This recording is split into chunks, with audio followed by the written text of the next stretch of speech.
let me share with you how the forum is going to be like the program. The first part, they're going to share their experience as a profession, right? So as you can see, we have got in the medical field, we have got someone in the academia, and so we've got someone who's an engineer, yeah?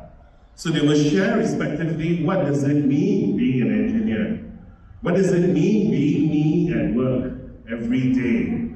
What does it entail? And I've also asked our distinguished guests to further expand as an industry, right? So, medical industry, even though we've got obstetrics and gynecology, but what does it mean being a general doctor? Yeah? What is my day-to-day life? Academians are the same thing to expand, an engineer so. He's a project engineer, civil engineer, but what does it mean being an engineer in general? Because that would be very helpful to give you an idea, both you, the kids, and your parents, on what, oh, okay, this is what it means, being one. Then we have the second part of this forum, whereby the focus will be on the education part. Okay, so now, this is what I'm doing as a profession. Now, what do I need to do now in order to get there, to be in the profession? So they will share with you the experience of going through, how did I choose? What pathway did I do? Is it flexible enough? A hint, one of these people here actually, their qualification from one engineer, sekali now becomes psychologist. Hint, hint. Okay? So it can be also as diverse and flexible as that. So get to know, okay? They will share with you that.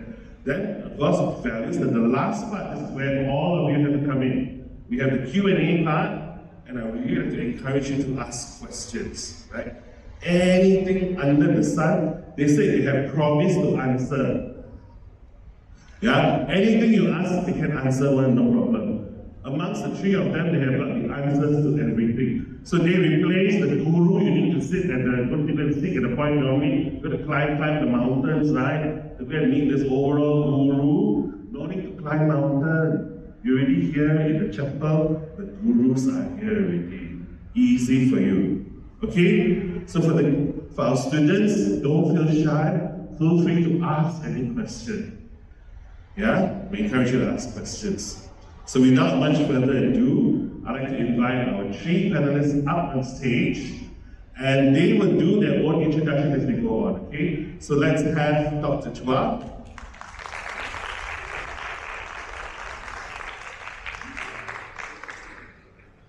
And you have Dr. Chooi. And Michael Phang.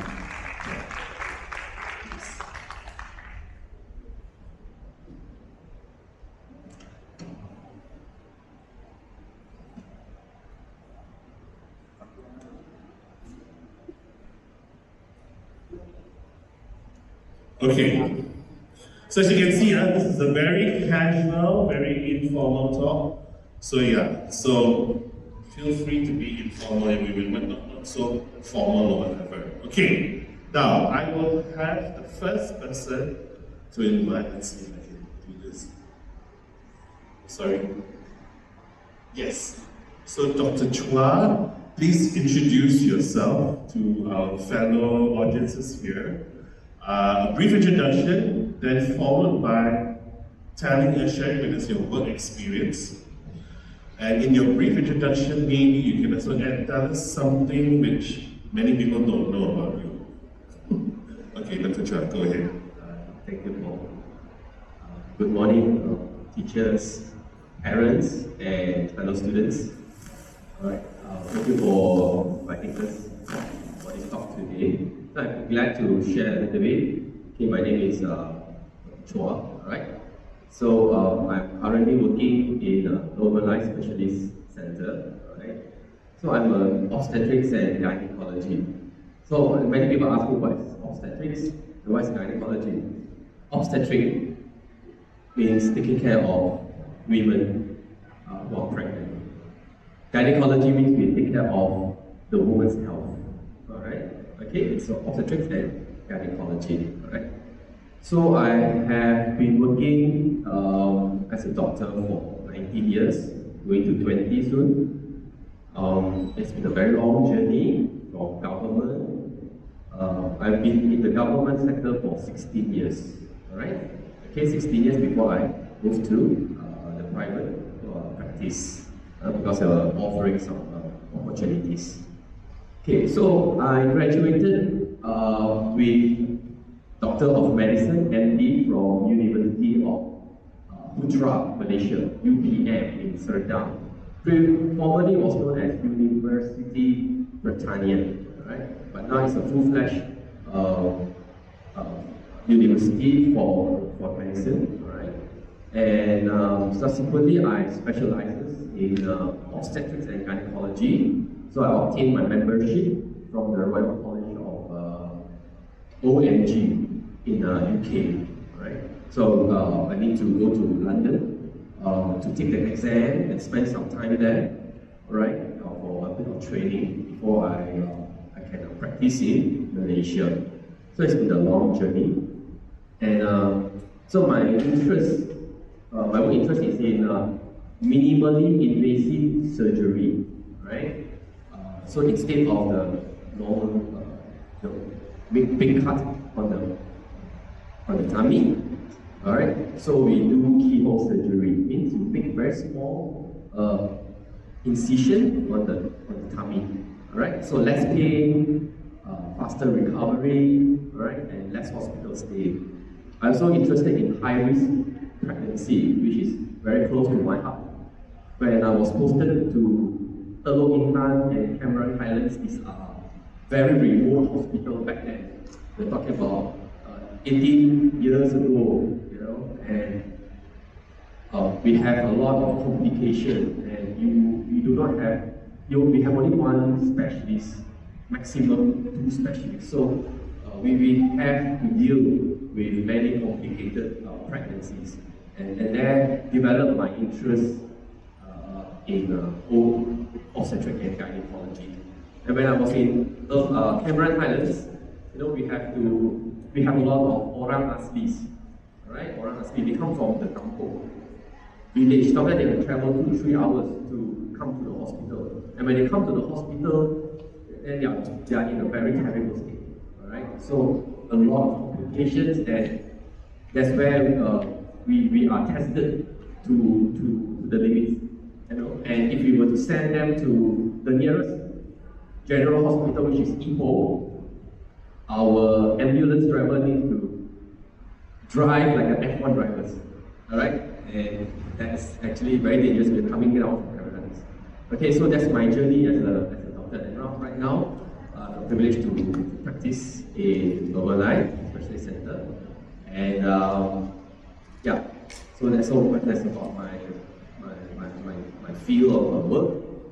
And yeah, something about me, I love hiking. I love exercise. Yeah. So hiking, have you got any places you would recommend hiking here in Penang?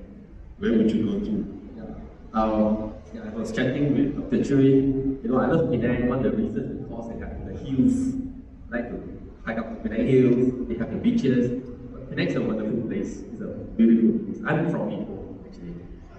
Oh, very true. Penang is definitely, as we say, right? Pulau Mutiara, all of the Orient. Okay, thank you. Thank you, Dr. Chua. Thank you. Okay.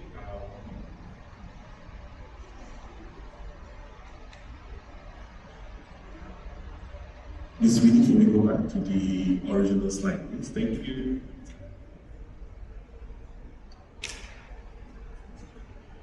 Okay, next we have here on the hard cap, and the other person here who is an engineer. I'd like to invite Mike to come and share with his experiences working. Mike, go ahead. Hi, good morning everyone. Good morning, welcome teachers, parents and students here. So my name is Michael Phang. I'm a civil engineer by qualification. But currently I am a project manager for the upcoming Penang LRT project. So I'm from Alostar. So now I live here in Penang. I started my career after I graduated from Australia, Adelaide, Australia, in Bachelor's of Civil Engineering. So my first job after I graduated was actually in a design office back in Australia, back in Adelaide. So while I was doing design, fresh off from the university, my boss asked me one question.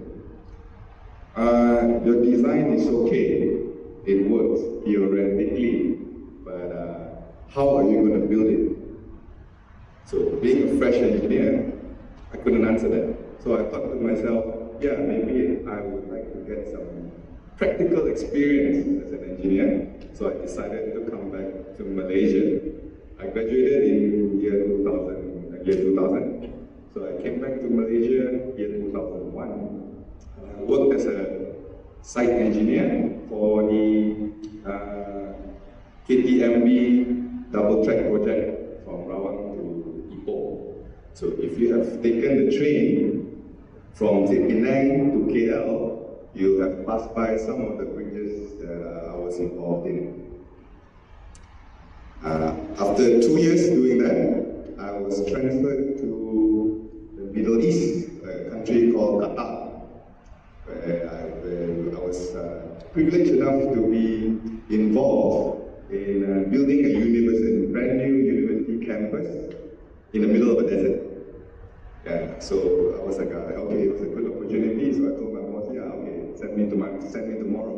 So I was there in the Middle East building a new campus. I was there for about 3 years.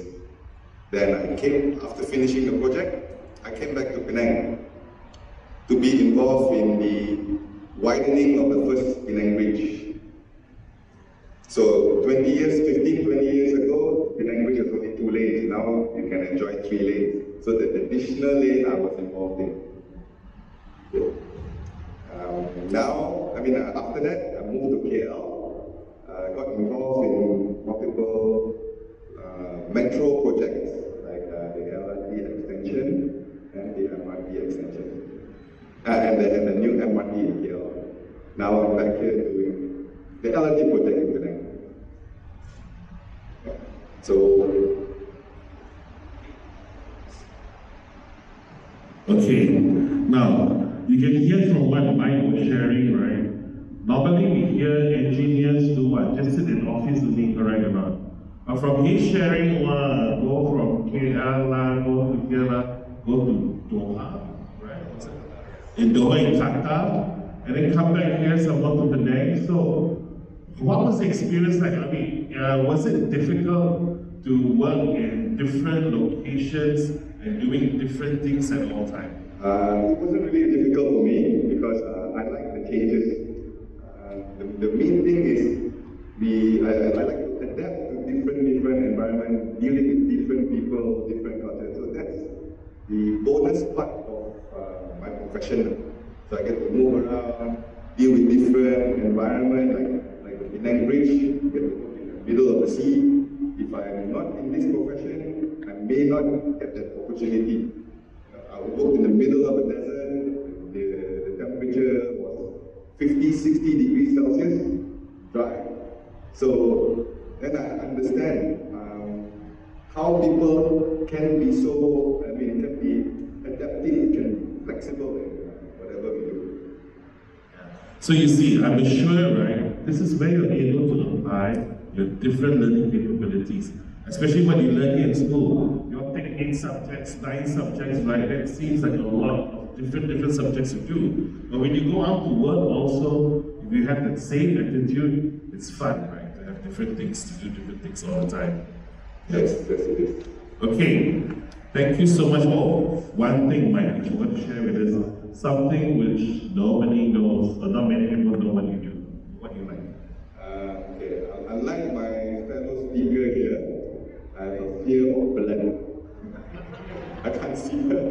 I get very queasy. But I was able to witness the birth of my 2 children. So I was okay with it. With blood and everything, I was okay with it. So I don't know how, but I think it's really overwhelmed by the joy Yeah, speaking of that, Dr. Chua, do you get a lot of fathers who in the room and then they pay son, is it, after going through or witnessing?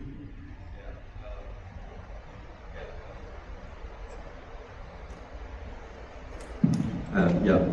So yeah, with a few occasions where the spouse actually passed out in front of them. Yeah. So it's natural. I mean, I understand it because it's quite a scene, you know, because blood.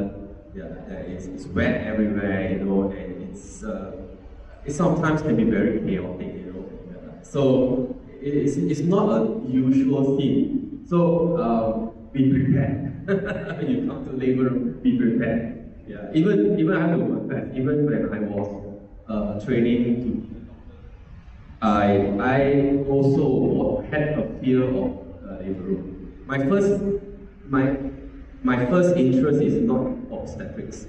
I want to be a cardiologist. Alright? But somehow along the way I changed my mind. Lucky I wasn't one of the father who passed out. Yeah, so don't worry, you see, okay, lessons learned from here also. You may think that you're afraid of blood and everything, but I can overcome it, right? Correct. There are ways to overcome it. I hear some of my friends put la, semoy la, they hide la, things like that. Or they rub the minyak angin on their nose before they start. Yeah. So there are ways to overcome, right? No problem.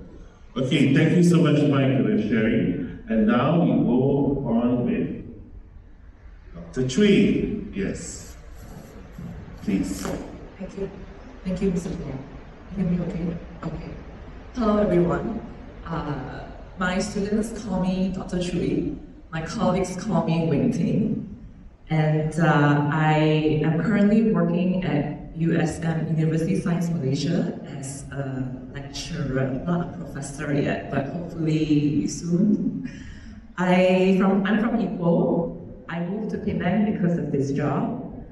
And let me see. Okay, let's start with my work first. So as an academician, as a staff at USM, I not only teach, but I also do research. And research involves having your own research projects. You do your research, and I also supervise master's and PhD students who I make sure they know. So when these students approach me to ask me to supervise their master's or PhD, I screen them first. Like I ask them, why would you want to get a master's or PhD? Because getting a master's and or PhD is hard work. It's not just hard work, it's very challenging. Like there'll be days you wake up and you ask yourself, why am I doing this? So if these potential students come to me, not giving me an answer that, so okay, typical examples I don't accept is, oh, I don't want to find a job yet. I don't know what to do with my life. So I want to do a master's. I reject these students. But if they say, oh, I really enjoy research, I want to know more about why my mom, who's a cancer patient, doesn't want to do this and all that, I thought, yeah, she genuinely loves research, so I would be happy to work with her. So in research, that's what I do. I do research. I hopefully create new knowledge that helps advance knowledge in my field. I supervise students. Then there are other small components like peer reviewing your other researchers in the field. When you do research or when you do science, you have to write reports, right? So that's basically what we have to do too. We write reports or we write papers.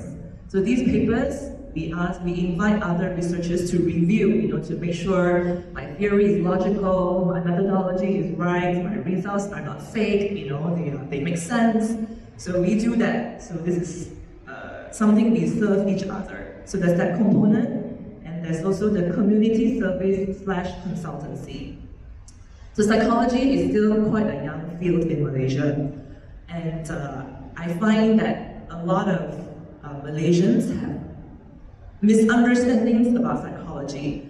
So if I introduce myself as a psychologist, or my family members say, oh, she's a psychologist, the first thing people will say, oh, I should watch what I say. She must be reading my mind. I don't read minds, but I do read behaviors, okay? Because psychology is the field of studying human behavior and mental processes. I do read behavior. If I sit in a room with you long enough, paying attention to what you say and how you act or not act, I have a rough idea about, you know, who you are, what you like maybe, your background, you know. So that's one thing I really love about my field, not my job, you know, what I've known so far.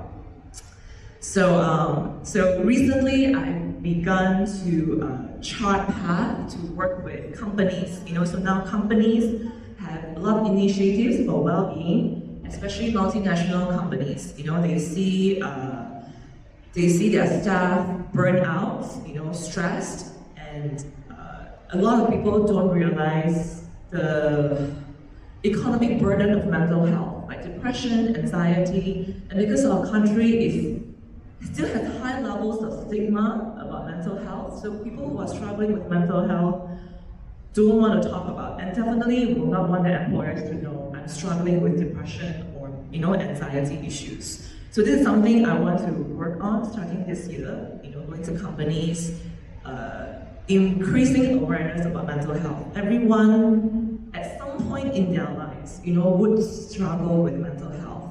Like women nowadays, like my age and younger, women who are expected, you know, these are girls when I was your age, are taught and empowered to get good grades, study. So think about when these women become wives and mothers, the sudden, immediate life change. You know, you are a full-time employee, full-time worker, and now you are a mom.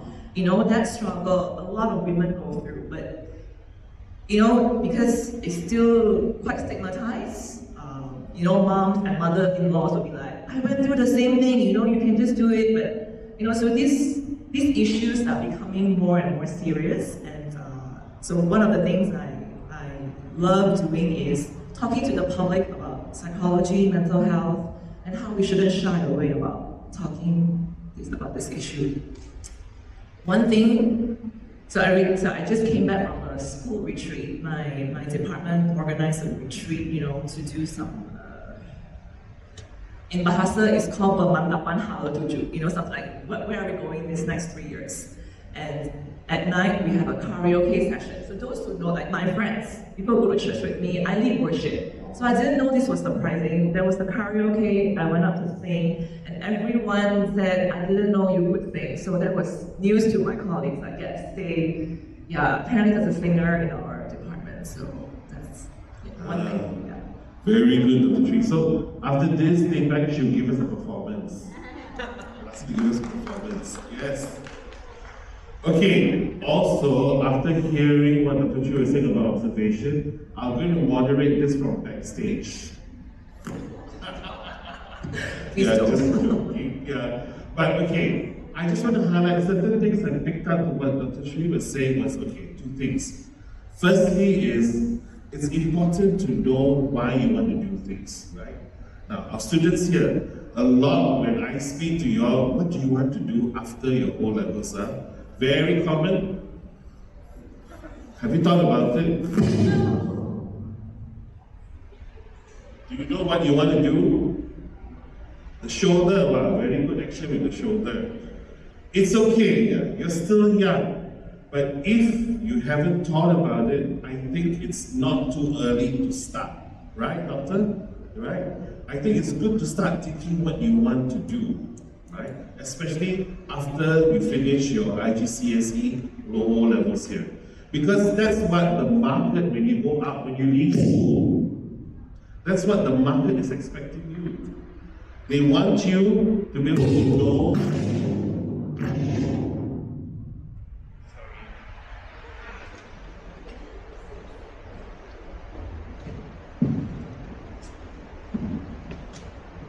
Testing. Sorry, our apologies, yeah, a bit on your ears just now. But that's what outside school people are looking for.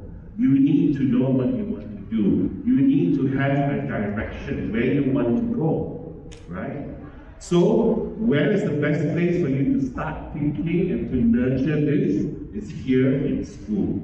So I encourage you now, no matter what year, especially in year 9, year 10, and year 11, if you don't already know what you want to do after O-levels or after you finish HSC exams, just start thinking now. It's never too early, right? Never too early.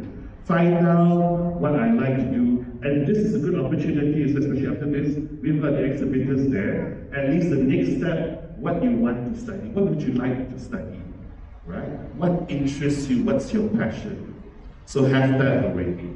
And the second thing I wanted to point out, so what Chooi was saying was that mental health, right, especially now in psychology, it's such an interesting area to get into, and also it's very popular now, especially in corporate, in industry out there. I just had a very good friend also who was similarly like me.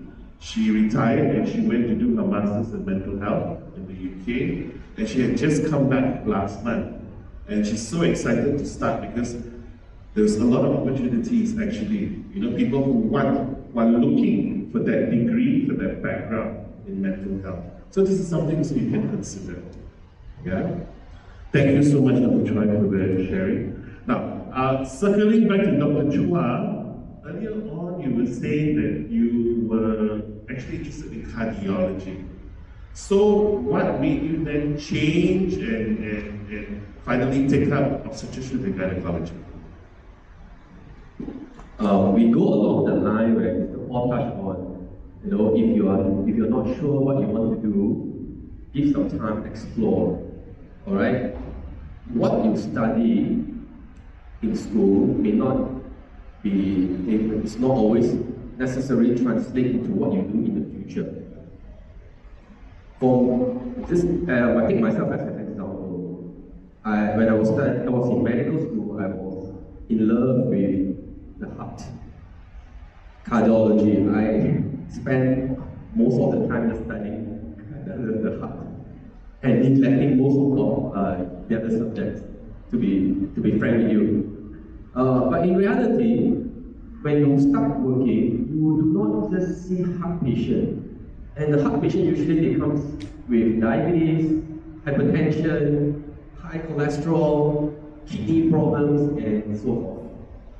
And unfortunately, I have to deal with many patients who do not follow the advice of doctors. They refuse to take medicines. Once in a while they take the medicine. Sometimes instead of taking doctor's advice, they buy herbs from outside. They rather listen to the auntie, uncles, you know, ended up they did not take doctor's advice and it becomes more severe. And and most of them end up on the deathbed. And when it happens, it really saddens me, and I give up. I just felt like, you know, it's no point we spending so much time talking, and the government are spending millions of dollars subsidizing their medicine. And the medicine are not cheap. So sometimes a diabetic patient, heart patient, they may have to take a minimum of five different medicines. And the amount of money that the government spend on this medicine is enormous. It comes from the taxpayer money. And it's very sad to see this goes to waste. But I find joy in delivering babies. You know, when I see a new life, and I see a new birth, you know, Michael can echo that. You know, you feel very happy you see your baby, you know, and ensure that you have a smooth delivery and a new life is added to the family. So I find that more satisfaction rather than seeing, unfortunately, patient passing away. So that's why I switch over to obstetrics and gynecology. Well, see, this is a very good example, right, of even though you have decided your passion is, but there's still so many within the same industry or within the same school, right? There's so many sub things also you can do, right? So life is never what you study, it's never for sure, it's for certain. I think one important thing is you need to follow your passion, and that can change along the way, and be very open about it. And that's one point of view. Now I like to go back to Michael, and this is another point of view in looking at, he studied civil engineering, and to today he's still practicing what he studied, right? So very consistent over the years. Okay, good. So Michael, maybe share your experience there. Okay, when I was in university, I didn't start off with civil engineering. I always wanted to do engineering because I don't really like science, pure science in general, but I like to apply science, which is engineering. Engineering is actually applied science, biomedical, like physics, math. We apply this to do engineering work. We build something, we create something. So I wasn't sure too what I want to do when I was about your age. So, but I always wanted to do engineering. But then I got good results, good grades in chemistry. So actually I started my first year and second year in chemical engineering. But when I actually went into more detail in chemical engineering, I realized that this is not what I really want to do for the rest of my life. That's my career. It was very, for me, it was very theoretical. I couldn't feel it. Why chemical A plus chemical B become chemical C? Because the book says so. It didn't interest me. So, and I also had the opportunity to work in a lab with a PhD student, a chemical engineer PhD student. The chemistry PhD, what do you call it, a candidate. So he was building a reactor for his thesis, and I got involved as a student to help him build the reactor. And I found much more joy in building the reactor rather than the chemistry itself. So halfway through it, I made the decision to, of course, call my dad, and I don't know whether he's going to scold me or whatever. Dad, I want to change to civil engineering. But luckily enough,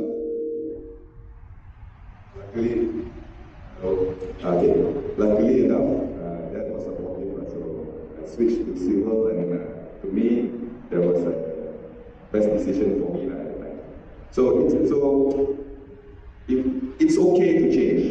It's okay, but you gotta know what you really want. Maybe you find out even after you work. Maybe next year, I may want to change, become a doctor. I don't know. But anyways, be flexible. Okay. Yeah, Michael. So maybe to the parents here, the message is when they have a child coming up to them and say they want to change, tell them don't go hard on them, right? Yeah. So don't go hard on your poor kid, right? Yeah.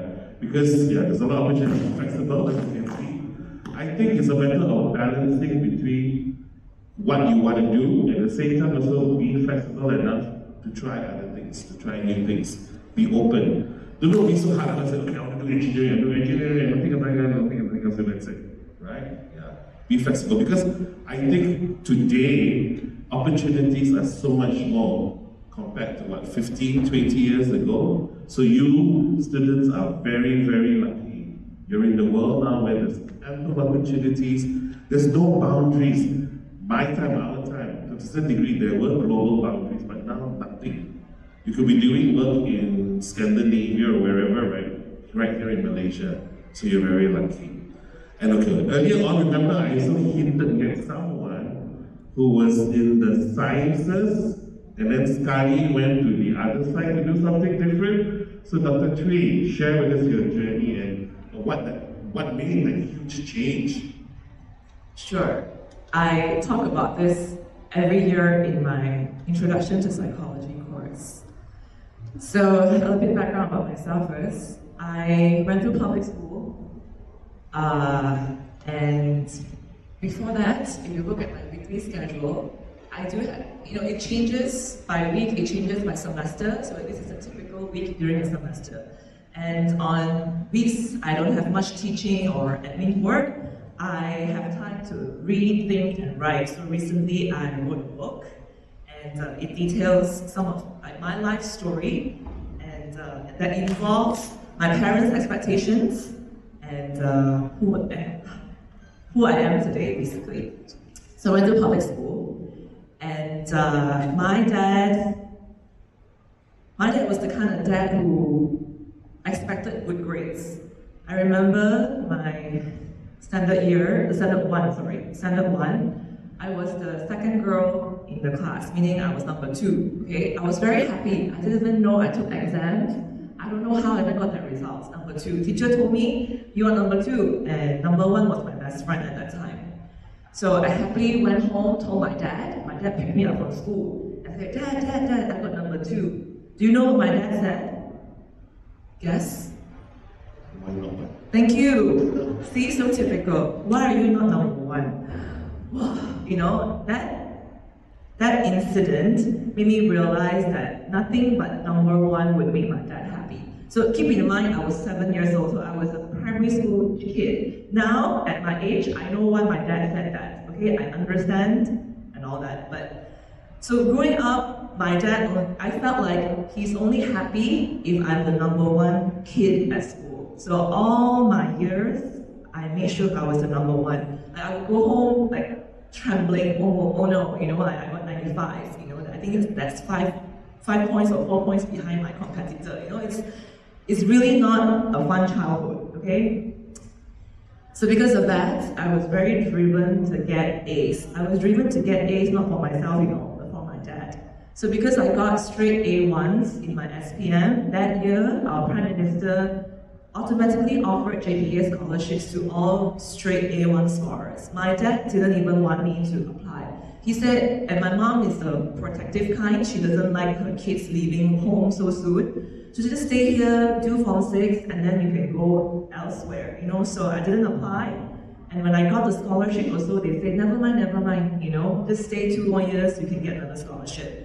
But thank God, you know, family members intervened. So I went to the States on a full scholarship to study engineering. So why did I study engineering? Because I was a science major. Form 4, Form 5, I was a science major. And so you're not public school students, maybe your parents know, maybe my age one. So, you know, when you're in science stream and you go to Form 6, right, which is physics or bio, you immediately thought that my life options or my career options is only doctor and engineer. I knew I'm not doctor material. Like out of the 3 science subjects, I hated bio because bio was the one you remember this, remember that, very boring, you know. So I thought confirm not bio line, physics line. So I thought physics line must be engineer, you know. That's how our system molded our thinking, engineer. Even the scholarship I offered was to study engineering in American universities. So I went, I thought biomedical sounded cool, combining bio and physics. So okay, I did biomedical. And the first 2 years I was okay, because the first 2 years we did basic, you know, it's similar to your A level, you do chemistry, physics 1, 2, differential math, calculus, all that I did okay. I mean, I did well, okay, yeah. Because I learned that I'm a good test taker. Being a Malaysian student, you know how to take test 1. Because like I said, I was driven to get A's from my dad. So I knew how to study, I knew how to take tests. 3rd year came. 3rd year, my junior year, we started taking more engineering classes. That was when I started struggling. I started getting B's. And for a straight A student, getting B is like earthquake, you know, like something wrong in your life. Like how can a straight A student get B's one, you know? Like, I don't know whether you can relate, but that's how I felt. So 3rd year was a struggle, and then 4th year came. I remember I have a very good friend. Her grades were not as good as mine, but I can tell she was a better engineer. When we study together, right, I'll be like, oh, what is this? She will explain, oh, the input is this, the output is that. I'll be like, no, I don't know. But my grades, I was the better student, grade-wise, GPA-wise. I was never fall flat out, but you know, 3 something. And so that was when I started thinking, something is not right, you know. Final year came, and I had some personal crisis. I decided to go to the university counseling service. That was also the year we are expected to, you know, send out resumes, apply for jobs. And I thought, no, something is not right. So in American universities, they have very good career counseling services and also counseling services. So I walked into the career counseling office first. I basically just made an appointment, said this is my problem, and they're like, okay, sure, come take this test. You know, I took a personality test, I took a career inventory test, and I forgot what was the third one. So I took the test. Long story short, after seeing my results, he said, you don't have the personality of an engineer, even though you can do engineering, you can take engineering courses, right? Because when you take a career inventory test, they will also shortlist like top 10 careers that suit your personality and your strength. The number one job on the list was nursing home director. I don't even know what nursing home is, you know, like at that time. Nursing home director was number one. Number two was, I think, school counselor, then psychologist, then physical therapist, so very people related. That was when the career counselor said, you know what, you may be good at learning, you may be good at studying, but that doesn't mean, or you may be good at understanding engineering concepts, but that doesn't mean you are someone who knows how to apply it. Not like Mr. Mike here. He loves building that reactor and gave him so much joy. I think that 1 year, I shared these results with my professor. I had like a crisis. You know, I was a scholar. I cannot just change major, even though in American universities you could. Final year, you want to go from engineering to liberal arts, by all means, you just pay your name, you know. But my family is not privileged. I was on school scholarship. I knew changing your major is not an option. My professor said, you know what, maybe because you don't have real world experience yet, try working. Fine, I worked in a lab. That year, halfway through that year, right, I woke up every day dreading going to work. You know, I woke up, lay on my bed, and I thought, I don't want to go to work. And I told myself, I do not want to spend the rest of my life feeling this way. You know, can you imagine waking up, don't want to go to school, or waking up, I don't want to go to work, you know? So, again, somehow I got this opportunity. I found out that USM wants to hire more lecturers and they are willing to sponsor PhDs. So I applied.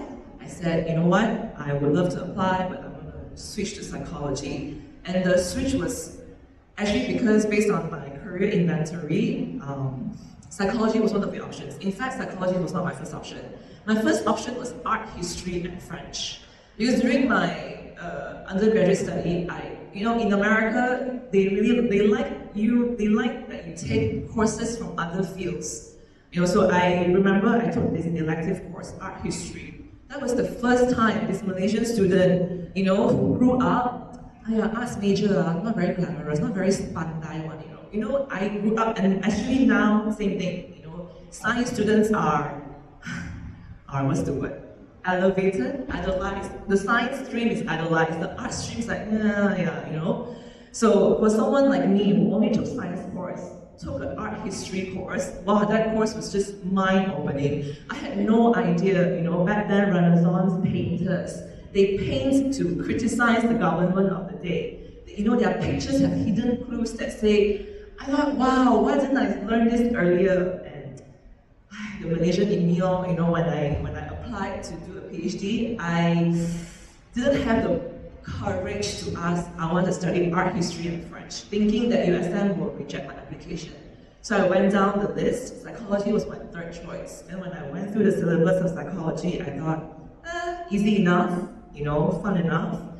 And so I studied psychology. And when I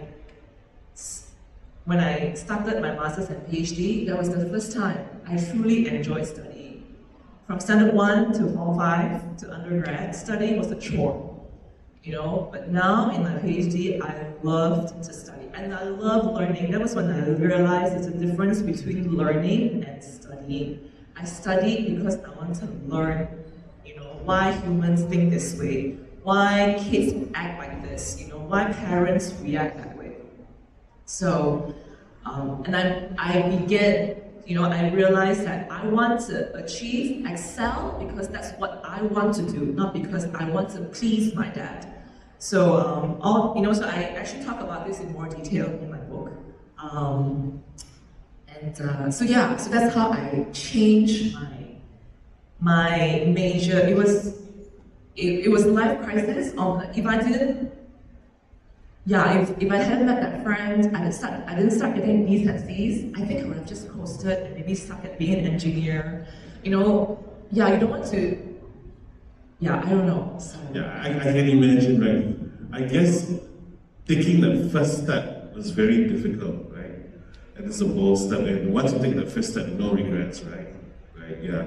So likewise, okay, for students here, you're in school, there's not much choice you have. The subjects you need to do, right? There's a maximum of 9, actually not so much a maximum, but you need to be able to get a combination of subjects in order for you to qualify the next round. So hence, that's why the next level, this is very important. So what you learn from here, like just taking a point from Dr. Chooi, right? Dr. Chooi, who was saying that yes, she felt such relief studying because you want to learn, right? Rather than just studying for the sake of studying.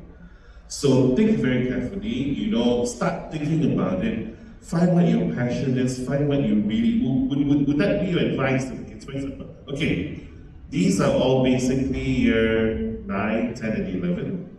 And 11, this is where they take their O-levels, right? So what advice would you give to them now, thinking that how to prepare them for the next level? I'm not sure the teachers and parents would like my answer. So before I answer you, I'm going to tell you, I work at USM, which is a public university.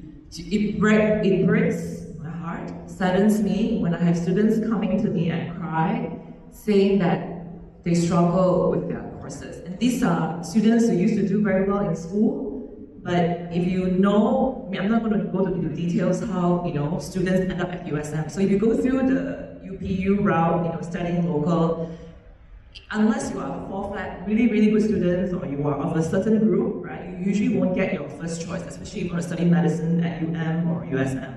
So these students who end up in my class, what they're studying is usually not their first choice. And so they struggle because now they're studying and working hard for something they don't like.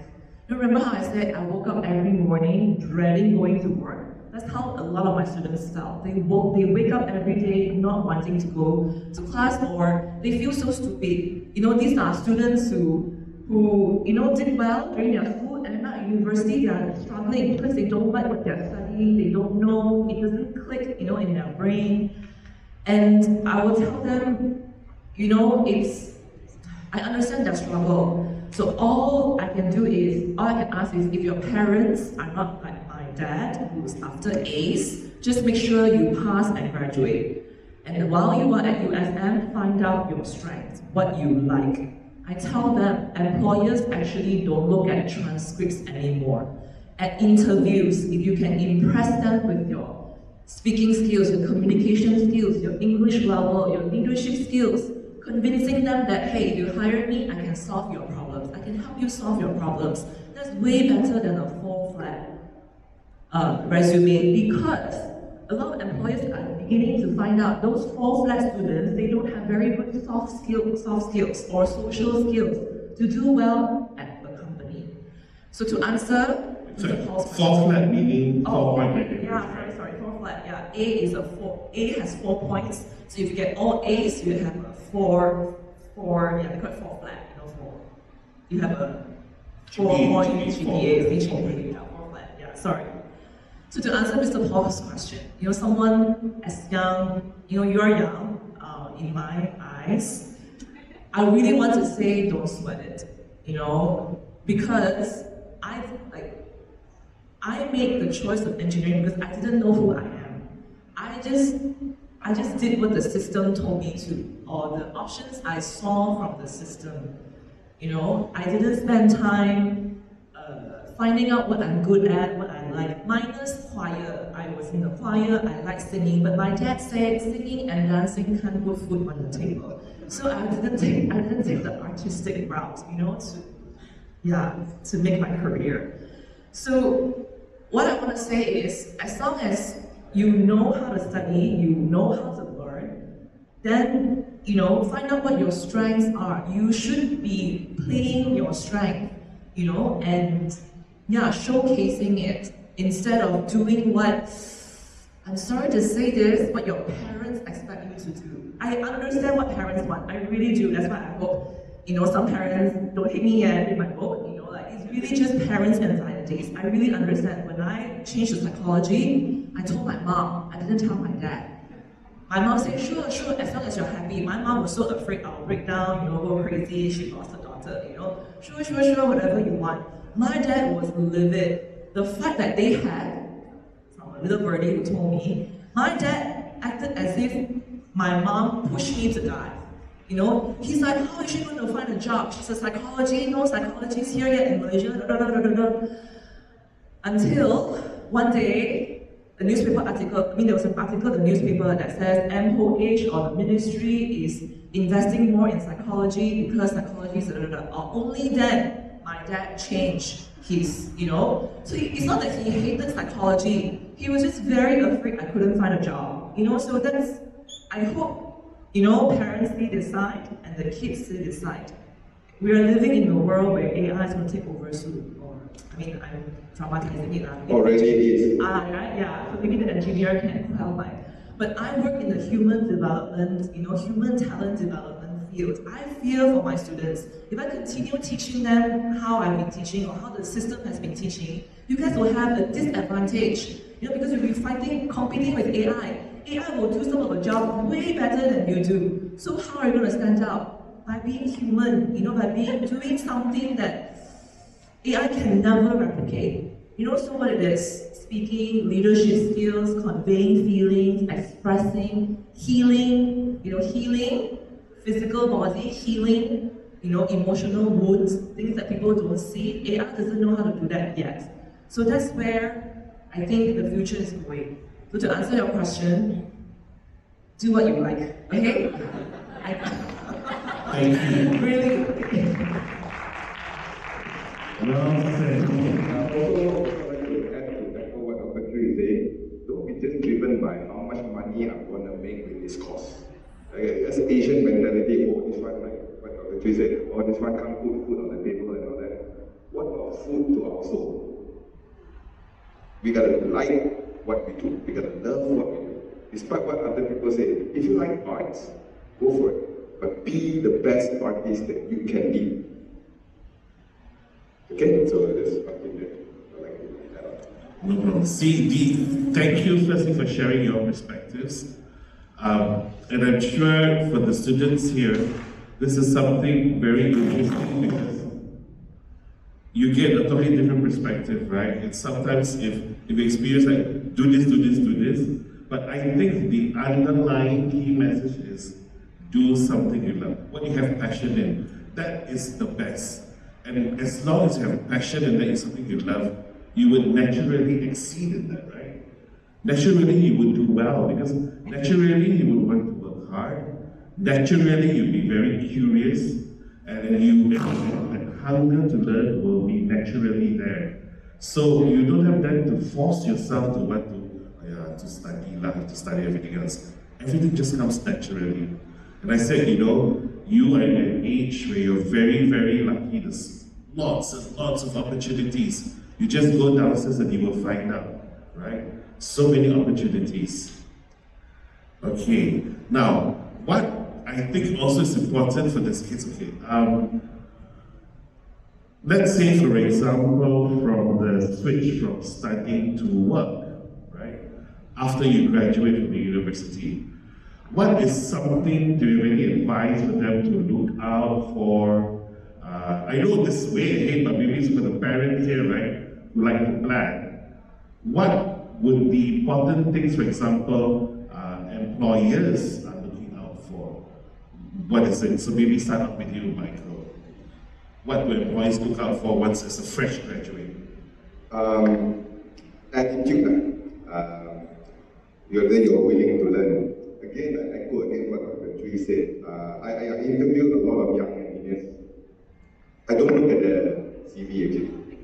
I try not to. Of course, I see the resume or what's their qualification. Okay, the bachelor's of engineering or the bachelor or they want to be an environmental engineer, which is also a part of civil engineering, geotechnical or whatever. At least I only try to get that information from the person. Like if he's like, he's a bridge engineer, okay, then I'll focus on the bridge.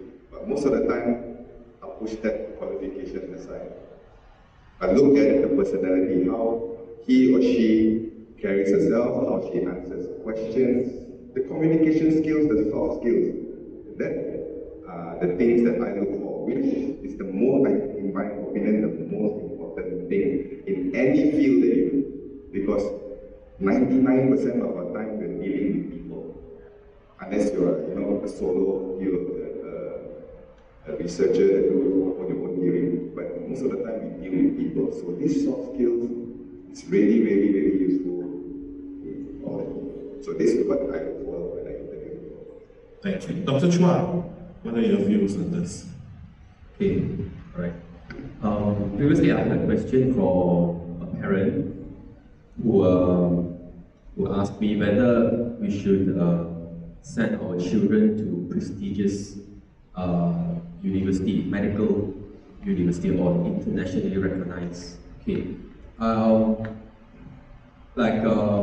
echo what Michael and Dr. Chooi spoke just now. The reality when you come to work, after you graduate, irrespective of where you graduate from, most important is how you perform at work. Your attitude.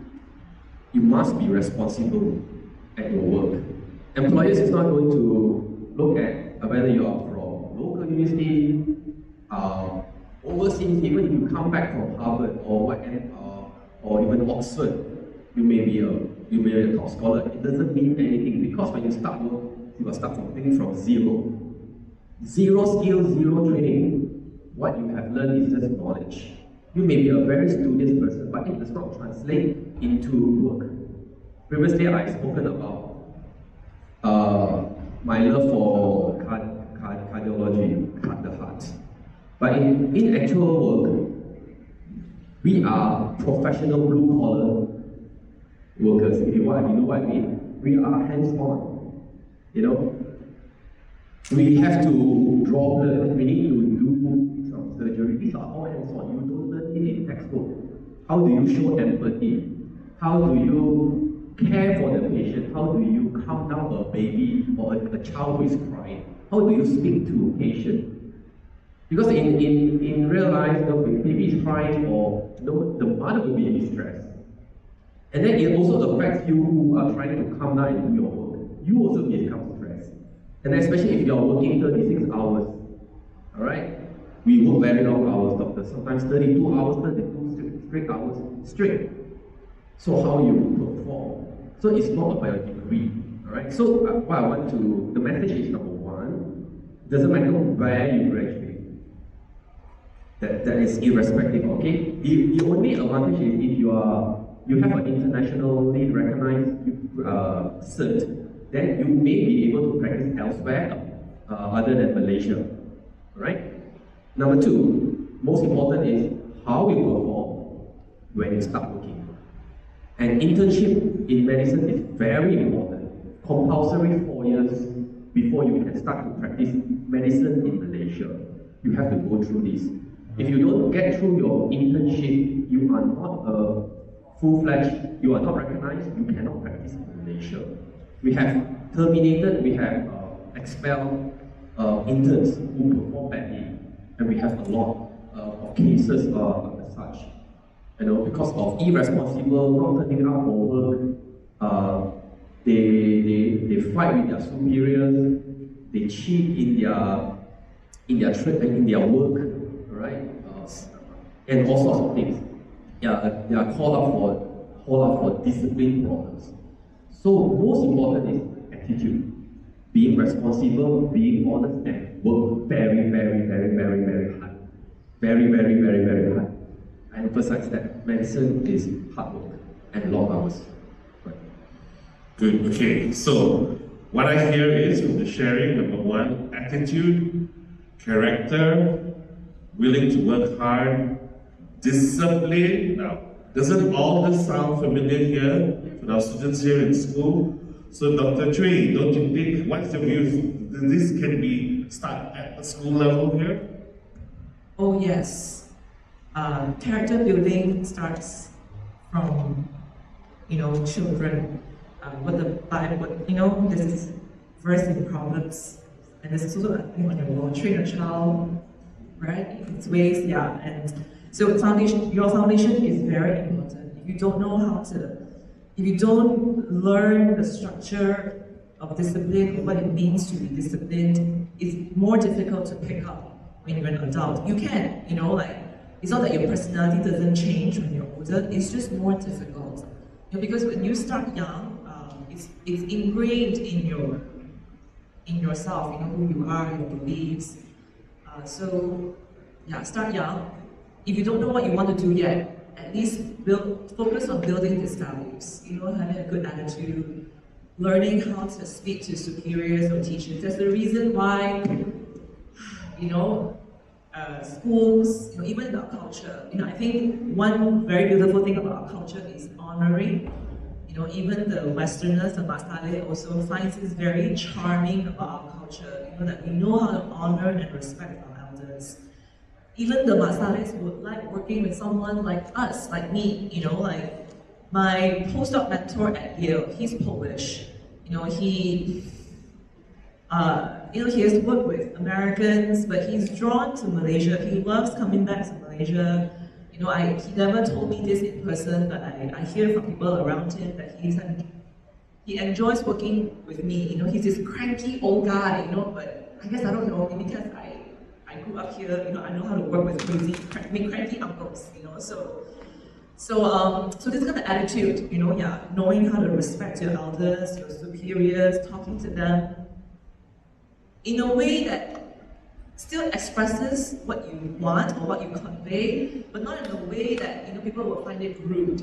And one thing I also noticed is honesty in this culture, or being transparent, is not very highly valued yet. They still see being transparent and honest as being rude. But this is something I think we're getting better at, something we should all learn how to do. Speaking honestly yet humbly, to convey. Like, Dr. Chooi, sorry, I can't do this because but you know what, I can follow up later. This, showing that you're responsible. I understand, now being young, what kind of social responsibilities that you have. I cannot, and it's not fair for me to impose how things were during my time on you guys, on my students. Like I said, I know how things change. But if my students show me that maturity, that responsibility, then and it's great, but this needs to be learned. This has to be practiced. It doesn't happen overnight, So practice now. Practice now. Be humble. Good attitude. Practice now. Practice respect to your teachers. Good practice. Respect to your parents at home, to your elders, right? Hint, okay? So that's why also the emphasis on discipline you hear in school. This is all to help you when you grow up, when you go older in the world, because this is exactly what the world outside there is also looking for. And even more, plays a huge importance, right? Okay, looking at the time, I think now we just open the floor for any Q&A, for any questions we have from parents or fellow students also. Anyone has a question to ask? Yes, we've got. Can you bring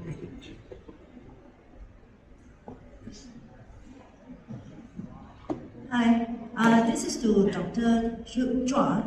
So, is it possible for you to share, your journey to become a specialist, from medical school, then you actually, go on to the housemanship, then MO, and what is your pathway? How do you actually, become a specialist? In terms of the exam, so do you actually take the UK path or the Australian path? Thank you for your question. Okay. Right. So okay. So first, I'm locally trained. I graduated from local university. So can you show me the slides? I prepared some slides to show you. Miss Wing to change.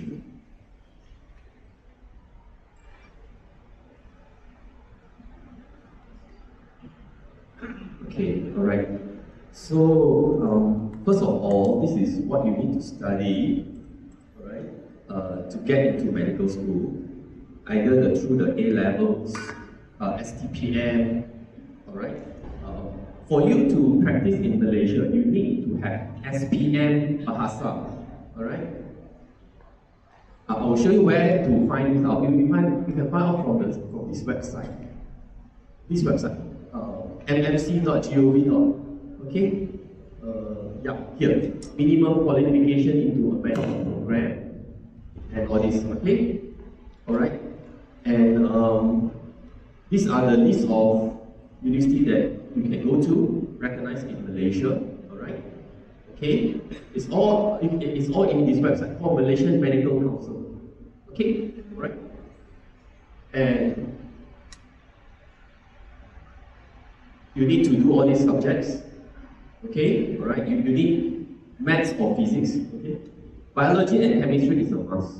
Okay? Alright? Okay. Alright. And okay. So just now I touched a little bit on getting an internationally recognized degree. Okay, so the advantage is you can work elsewhere. Okay, but you have to check which country you are able to work. Right, then Australia, UK, or whatever, Singapore. Right? Okay, that's number one. If you plan to practice in Malaysia, you have to go through our government system. You need to practice 4 years in Malaysia to obtain a license to practice. Okay? So you need to go through 4 years. 2 years of housemanship, 2 years of medical officer. And this change, sometimes the rules change. It can be 1 plus 3, 1 year of internship or housemanship, and 3 years of medical officer. It depends. Okay? Alright. So after your housemanship, okay, then you can choose which pathway you want to go to. It is classified into 3 different pathways. Number 1, you can do clinical subjects, for example, like myself, ONG, medicine, surgery, these are all clinical. You can do non-clinical, like for example, the lab work, pathologies, where you look at specimen, reading slides and all this. Okay, you can go into hospital management. Okay, and number 3, you can go into academia. You can become a lecturer. Okay, so these are 3. So depending what you want to do. I think myself, for example, I do clinical. So after I've completed 4 years, at the time I'm not sure what I wanted to do, so I just continued practicing. Okay, I did general work. I went to Cameron Highlands for 2 years. Okay, and that's where I found what I wanted to do.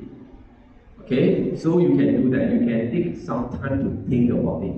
You can put your hands and try everything. Okay, before you decide.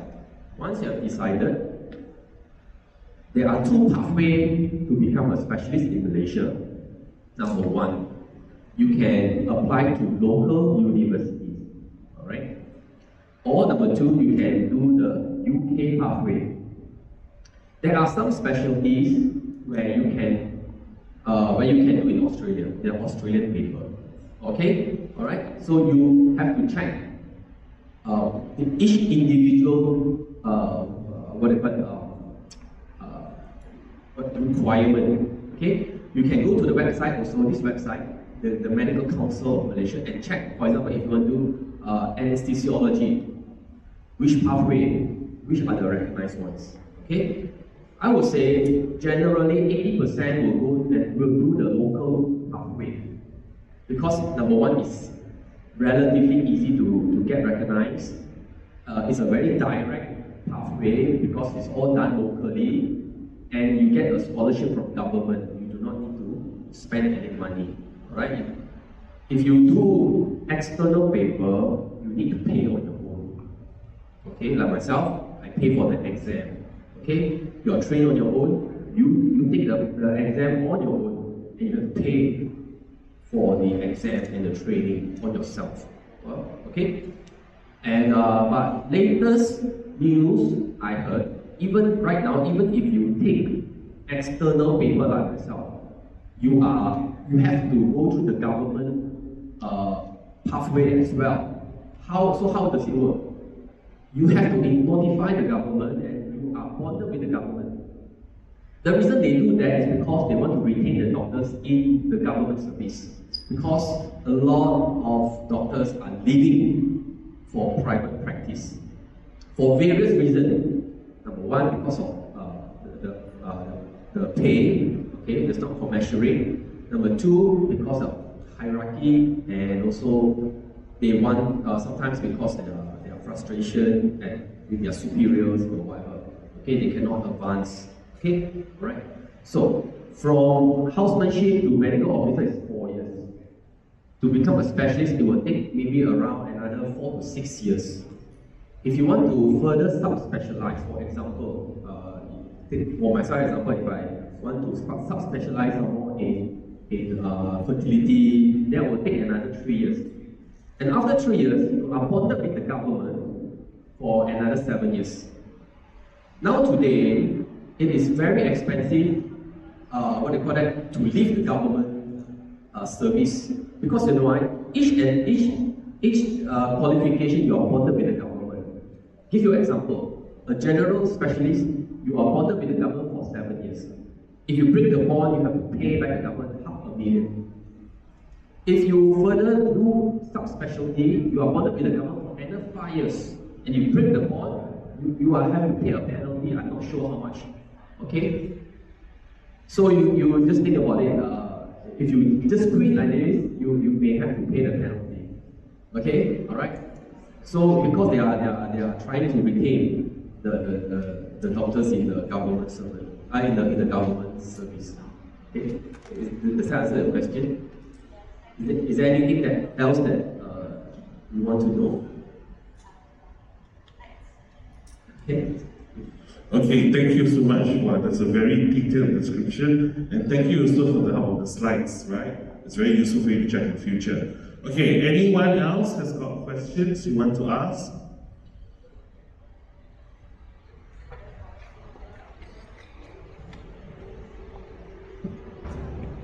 This is actually for Dr. Chooi. So, what is the pathway if, let's say, our students want to become a psychologist?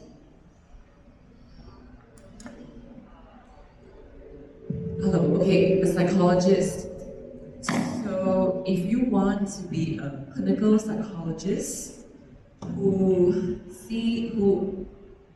are licensed to see clients, and these are usually clients who struggle with depression, anxiety, schizophrenia, so those who have those who struggle with abnormal psychology, that's the term in our field. So if you want to be a clinical psychologist, you must study, your first degree must be in psychology, and then do a master's in clinical psychology. That's currently the regulation in Malaysia. So once you have the master's in clinical psychology, and then you do the required, supervised clinical hours, then you are, after completing those requirements, you are allowed to practice at hospitals, and maybe set up your own private practice as well. So that's clinical psychologist. If you want to be a school psychologist, so it really depends what kind of psychologist you want to be. Psychology is such a broad field.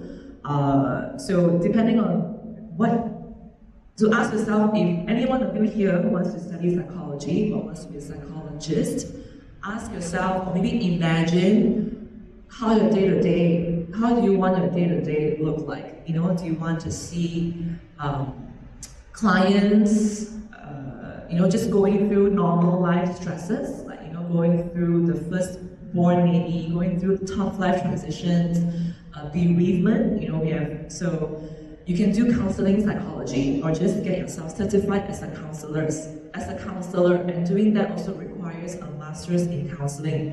That one, your first degree can be related fields, so it can be psychology, counseling, or it can be biology as well. So depending on the program for Masters of Counseling, what the minimum requirements are, you can try that as well. Clinical psychologists would work with the burden of diagnosis as well.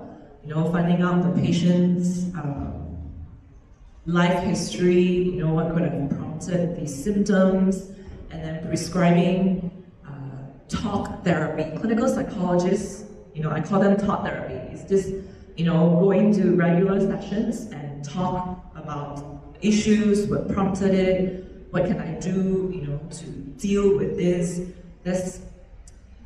I'm not saying that there's no cure for such things. People do get well from depression. But research has also shown that there are some of us who are more prone to depression.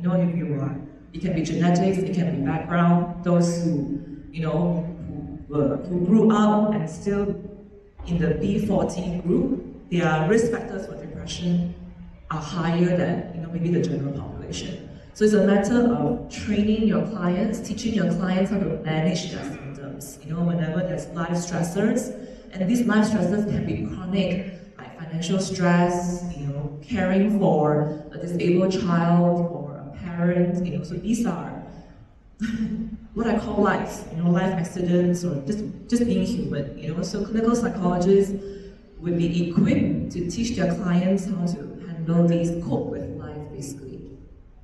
So at least a master's. If you want to teach, like me, actually I wanted to practice, but because I got another scholarship to do a PhD, I was forced into this, I was, pushed into this route. So I teach, I'm not licensed to counsel or see clients. I talk to my students, I can't charge them. I shouldn't anyway, ethically, legally, not okay. Okay. There's a question here too. Yes. Very good. Afternoon. I want to ask about your opinion on part working and part studying. What kind of advice will you give if you want to do that? Thank you. Anyone can answer. So maybe Michael. If you can manage yourself, you're good at managing your time to do that. By all means, do it. My opinion is, if you are part-time working in one field, and if you dare to take the chance to work part-time doing something else, maybe even better. So you can expand your horizon, knowing yourself more, seeing what other industries can offer you. But if you really like what you're doing part-time studying and further developing yourself in the same field, also it's good, of course, definitely, just focus, But you gotta manage your time. If you learn how to manage, if you can manage your time well, by all means, do it. That's my advice.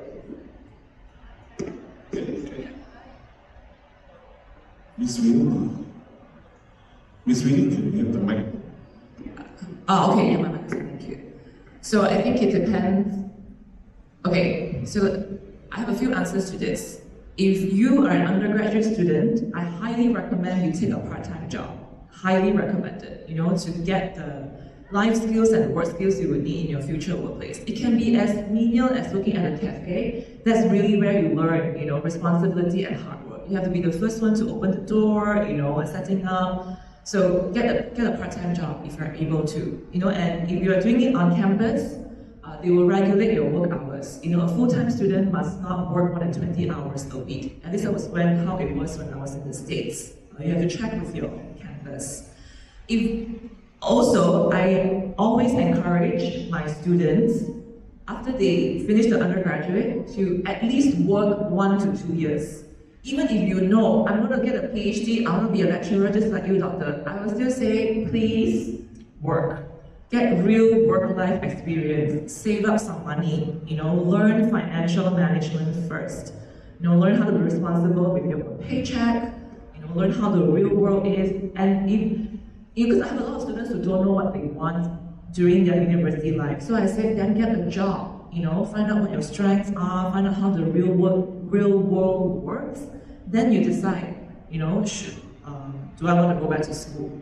My master students, a lot of them are full-time employees. You know, they are full-time, whatever, can be a programmer, editor, and then they do their masters part-time. You know, so they have to be very disciplined and hardworking. And they have to meet my deadlines, but I'm very understanding about these students too. You know, I know the only time they can work is nighttime and weekends. And also trying to, I'm very mindful about, not to say work-life balance, but I'm very mindful that, you know, life is life. So I'll make sure at least one weekend a month, they get to enjoy their life. You know, maybe 2 weekends a month, you have to work on your thesis or whatnot. So it is possible, it is doable, depending, where you are, where you end up. You know, having work experience is valuable. You know, you can include that in your resume. Employers, I think, like, you know, applicants with work experience, because then they know, okay, she knows what, you know, what is expected, versus fresh new, okay, she doesn't know anything, I have to train her from scratch. Even some part-time jobs that you may think is not important, employers may think so. I would look at, if you work in a coffee shop before, you may not think that's irrelevant if you're an engineer, but I look at it as you are, open to different aspects of work. You're responsible. You don't mind doing all the dirty work. And that is very important to me.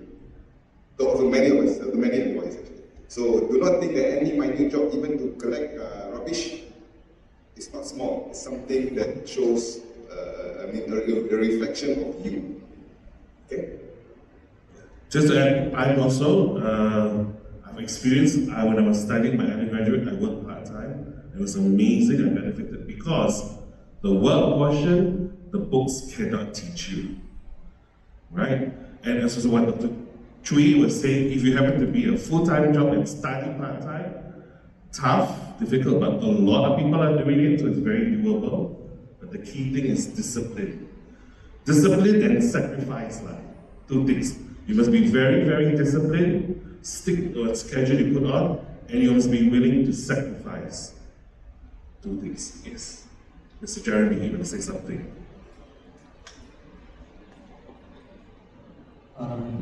I have many questions, but I will limit myself to just two. Maybe I'll ask the third one. Okay, you talked about how employers no longer pay important emphasis on academic qualification, but you look for something else. Okay, so in the medical field, in the engineering field, in the academia, are there particular personality types that are suitable? You know, I'm in the education field, and I know I've come across teachers who don't belong in the teaching profession. They are actually murdering the students. Okay, they shouldn't be in schools. They pose great danger to the students. The other question is, you know, with the advent of AI, okay, how will engineering look? Okay, what are the threats to future engineers and also to people in the medical profession? I have a friend who went to Taiwan to try out a robot that is able to perform surgery. So would that put, for example, your profession at risk? Okay, so the two questions. The third question to Dr. Chooi, am I too old to take up psychology? Okay, maybe Dr. Chua answered the first part about AI taking over, and what sort of personalities do you think? Okay, all right. Okay, in the field of medicine, first and foremost, it's a lot of hard work. When you are doing postgraduate, you are working full time. At the same time, you are studying full time as well. So you are doing full time. And imagine during that age, when you're doing postgraduate, I would say most of us are getting married, or some thinking of starting a family.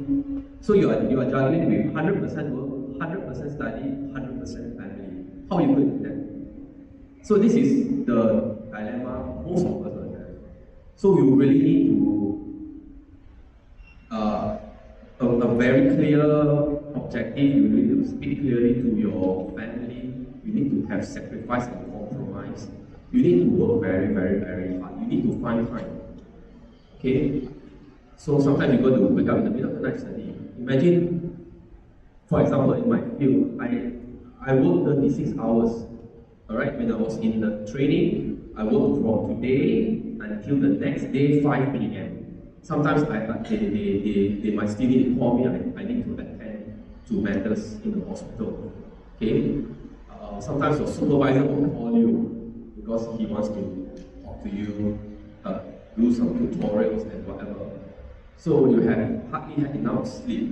Throughout the night you'll be doing surgeries and attending to patient. So lack of sleep. So you need to, apart from just working hard, you need to take care of your health. So taking care of health is something I would advocate. That's why I have 2 daughters, and I would tell them, you have to learn to take care of yourself. Even right now, students, you need to take enough supplements, take enough rest, sleep early, don't spend too much time on your phones. Very important because it's such a distraction nowadays. And know how to do some exercises to keep yourself going. Because this is so important. Imagine you're sick and not well, you work hard, taking care of yourself, alright? Be responsible, okay, and be humble, be willing to learn. I'm sure you have heard in the newspaper, unpleasant stories about how interns, housemaids, they have taken their life and that kind of thing, attempted suicide. These are real stories. And it's so close that it happens in the kitchen, alright? I mean, I have to be real with you. It's really a very challenging field. So you need to really set your priorities right, what you want, okay? And do it diligently. Don't give up. It's a very satisfying job. It brings a lot of joy to yourself and your patient. You love people. People are precious. Life are precious. You love your job, you will do well, okay? And despite the hard work, at the end of the day, you will reap your reward. And as for AI are making our jobs easier. So there are some robots and nowadays, they can help you troubleshoot things that humans may not be able, alright? So it helps us, but they cannot replace the surgeons. No way, because surgery, you need techniques, you need hands-on, right? So you cannot replace the surgeon. It can only help you do a better job, but it cannot replace the surgeon. But they help us to make diagnoses, which is good, all right? But often or not, you still need a doctor to explain and to show empathy. AI cannot do that. So another very important quality as a doctor is to show empathy, to show that you care and communicate. Communication actually can give 50% of the healing. Most of the time you tell them something, comfort them, they feel so good, and when they leave the clinic, they already feel they're halfway there being healed. Okay, so soft skill again, very important. Start from young. Your character, your empathy, very important. This one, no one is able to teach you. You have to be cultured since young, in school, at home. Okay. Thank you. Michael, how about in the engineering profession?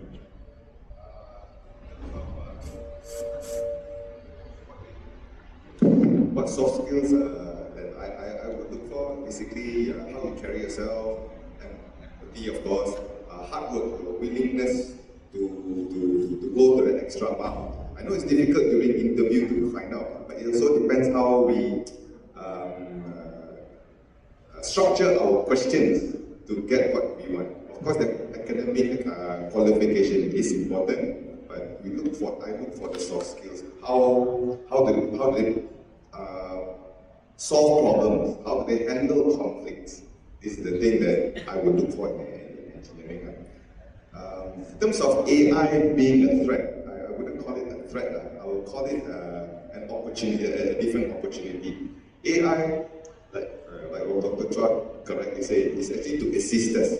So what we need to do, or the challenge that I think that we have here, is actually to adopt this new method or AI technology, or the language that they use, what softwares are out there. So we, the little more senior engineers, have to be a little bit more open to all these changes, learn. Like for example, just an example, like 50 years ago, engineers are using calculators and blueprints to draw. Now they have AutoCAD software, things like this. So AI is just the next level of you knowing the tools are available and to help us out.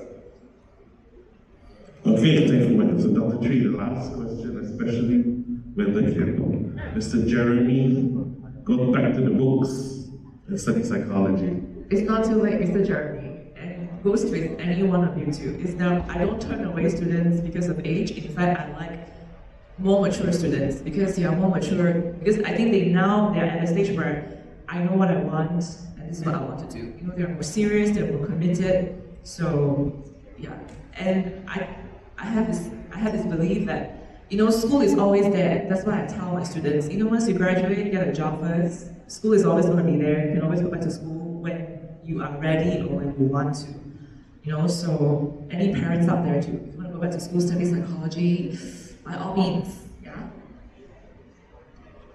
And I think nowadays we need to adopt lifelong learning. We never stop learning. Even medical knowledge, every year they change. What seems to be true 3 years ago may not be able to apply in 3 years later. It keeps changing, it's dynamic. So keep learning. There's no stopping learning. I think in any field. Definitely, any field, anywhere, anybody at any age. Don't let that be a deterrent for you to go back to school, right? As long as you tell yourself this is what you're going to do. In fact, I think the older you get, the more confident you are, because this is something you're very sure you really want to do. So yeah, don't let age be the deterrent. Anytime you can go. But student, that doesn't mean you give up today, okay? And you say to the parents, okay, I want to start studying when I reach 30 years old. You're a different story. When you are 40 years old, this is meant for people who are 40 years and above. Maybe we should put that caveat. 40 years and above. Yeah, stay in school, don't quit. Yes, see, stay in school.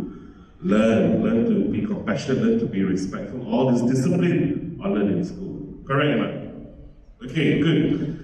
Thank you so much. I think we're going to end here, but okay, I think if any of the parents have any questions, you can ask them after this session, right? They'll be willing to listen to you to answer some of them.